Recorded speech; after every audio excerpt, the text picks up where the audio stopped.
Good day, ladies and gentlemen. Welcome to the show on this Sunday. This Sunday, the 16th of May, 2021. Thank you for tuning in. You know what? Before the Great Depression occurred, before the stock market crash in 1929, it was said that liquidity, or money, was trying to find a home. And it was said that the money was moving around like a loose cannonball on the deck of a ship. Now, what do we see happening right now? Everybody's looking for the next Bitcoin. What's next? We want to make more Fugazi. What's next? What to move on to. It's like a giant, the whole thing is like a casino. It's like the world's biggest pump and dump. And if you knew what they were going to move to next, well, you could capitalize on that greatly. I'm sitting back here watching all this, and I'm thinking to myself, just in the last day or two, just since a few of Elon Musk's tweets and stuff, or whatever, that somehow it just has this feeling like the cryptocurrencies that was the big thing. Like, they're all out there, where's the next Bitcoin? We want to make money. We want something that's, and how many places is there for them to go right now in this kind of environment? Money's looking for a home, but it's looking also to make more money. And when they all pile in, of course, it's almost like the world's biggest pump and dump. But this is the way it is right now. There's an awful lot of liquidity in the system, excess liquidity. I mean, they just got finished creating, like, was it $7-8 trillion? Trillion. So there's all kinds of excess liquidity out there floating around right now. And it's just like the conditions were back pre stock market crash in 1929, when it was said that liquidity was floating around the system, running from one thing to another, like a loose cannonball on a deck of a ship. Okay, so knowing that, I'm going to tell you guys, I just got the feeling like the people that have the money out there right now and are looking for a place to put the money, that they're going to make money, or that they're going to be able to preserve their wealth, are thinking to themselves right now, hey, you know what? We missed the boat with cryptos. And I think the enthusiasm right now is really starting to cool down for cryptos really fast right now. And this is the sense I'm getting of the whole thing. Now, I stay in tune. I follow the money. Right? It's going to pay to listen to what I got to say. I think cryptos is in the process of cooling down right now. I think it's starting to cool down. You know where the next place I think the money's heading? Well, the stock market, that's everything in this. They search for every little nuance in the market's trying to make money. It's like not the next big thing. I don't think the stock market's going to be the next big thing. Bonds? No, I don't think so. But I'll tell you, I can't foresee exactly what's going to be the next big thing. I know you guys wish that I knew what was going to be the next big thing. But I can tell you something out there right now that's got a huge target painted on its back. Right now. That doesn't mean it's going to be the next big thing. But right now it's got a huge target on it. And they're out there. And they're searching for the next big thing. And, I'll tell you what it is. It's silver. They've been keeping a game of silver price manipulation going on for a very long time now. And how they do it is they create silver on paper. It's not real silver. It's just silver on paper. And then they trade those paper contracts back and forth in the futures market. And by doing this, is they've been able to suppress the price of silver for a very long time. And this game has worked. Even though the fundamentals for silver are extremely good, this game of price suppression has worked for such a long time, and it's put a negative, very negative light on silver. Everything else in the markets have been pumped. And you know, I've said something to you guys for a very long time. I said that these manipulators of the silver price to the downside, like JP Morgan and others, when silver shifts, they'll manipulate it to the upside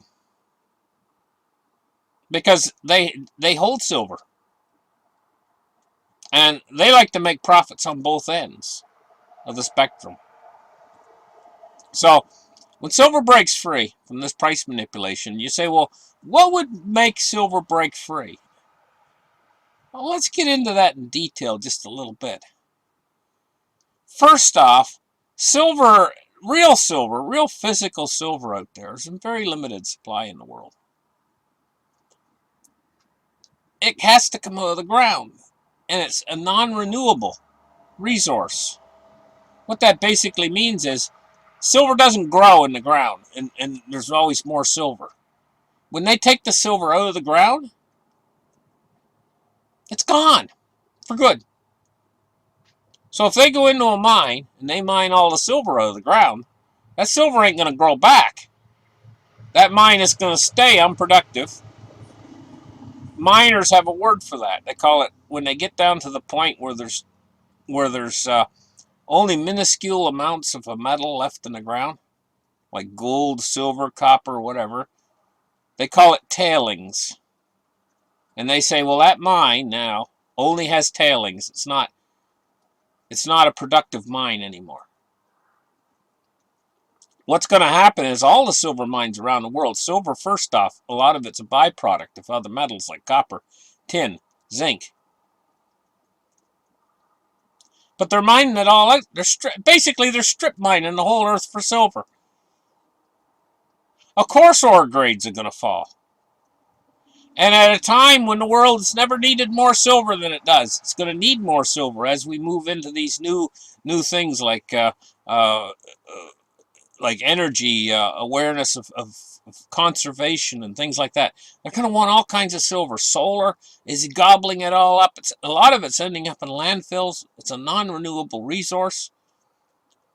And all of a sudden, we start to get consumer demand, and on the retail side going through the roof. Go to any of these places you normally buy silver and stuff, and take a look. They're half out of or 3/4 or 9/10 out of inventory right now. Wake up, people! Wake up! Silver's got a huge target painted on its back right now, and if they run out of silver, these big companies and stuff and corporations that produce products and everything else, they're just going to pass the price on to the consumer if silver goes up to $300, $400, $500 an ounce. They're not going to stop making cell phones and stop buying and using silver in industry. They're just going to pass the price on to the consumer. I mean, because most of the things they make anyway only take fractional amounts of silver. So a cell phone, they'll just add an extra $10 on top of the price. No biggie. And they'll continue to consume it. Our world is running out of silver. So if the world starts to run out of silver, and we start to run into too big of a short supplies, first off, either that paper price is going to break free, or it's going to be the premium is going to keep getting bigger and bigger and bigger. Until in the end, it doesn't matter what the paper price is, what the spot price is. Nobody pays any attention to that anymore. Silver's got a huge target on its back right now. It's the next big thing that they might all move into when they start to leave off with the cryptos. Money's searching for a home. There's too much liquidity sloshing around in the system right now. And as inflation starts to hit, more and more people are going to decide, hey, you know what? I don't want to keep my money in the bank. And I want to hedge against this massive inflation that's pouring in. that just puts a bigger target on silver's back. This could all end very quickly for silver. And the handwriting might be already on the wall.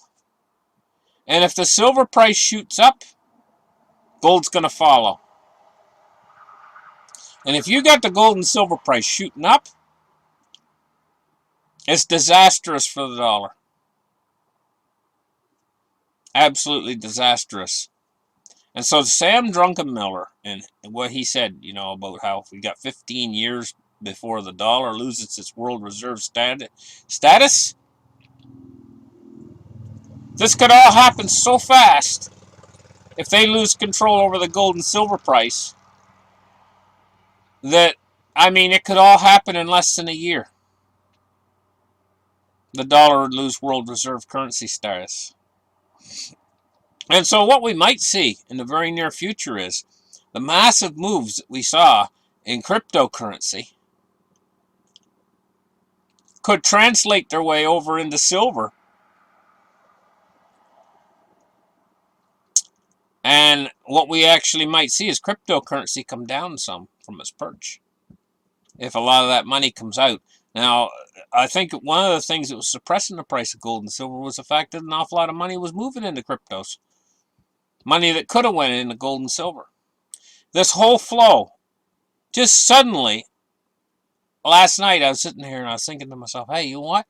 This whole flow has changed direction now. Just almost picture it in my mind like a river of money flowing into crypto, and all of a sudden the tide turns. The river changes direction, and now it's flowing toward, now possibly, haven't seen it really happen yet, but I think it could start to flow toward something different. And just think that precious metals have a huge target on their back right now. And when this starts, it could be massive. But the problem is when the money flowed into crypto, it didn't take the system down, didn't take the dollar down, didn't take the fiat currencies down. But you can't have it. You can't have all that big, massive amount of money flowing into precious metals without there being an after effect. Thank you guys for listening, and like and subscribe, and we'll catch you guys in the very next show. Bye-bye.